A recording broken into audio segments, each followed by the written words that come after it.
बारे में अजीब अफवाहें फैली हुई थीं। लोग कहते थे कि उस हवेली में रात के समय भूतों की आवाज सुनाई देती है। एक दिन एक उत्सुक युवक ने उस हवेली में प्रवेश करने का फैसला किया। उसका नाम विक्रम था। विक्रम ने एक मित्र को साथ लिया और हवेली में प्रवेश किया। हवेली के अंदर का माहौल अद्भुत और डरावना। वे उसे अनजाने में घूमते हुए बहुत समय तक बिताते गए, लेकिन कुछ भी असामान्य नहीं देखा। धीरे धीरे उन्हें लगने लगा कि शायद ये सब अफवाहें ही थीं और हवेली में कोई भूत नहीं है।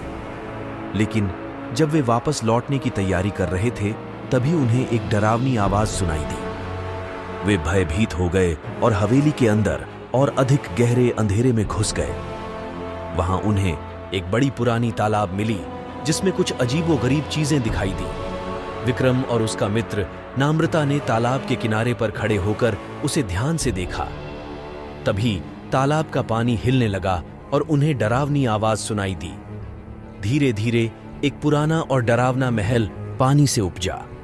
विक्रम और नाम्रता ने डरकर उस महल की ओर बढ़ा, जहां उन्हें एक अजीब दृश्य दिखाई दिया।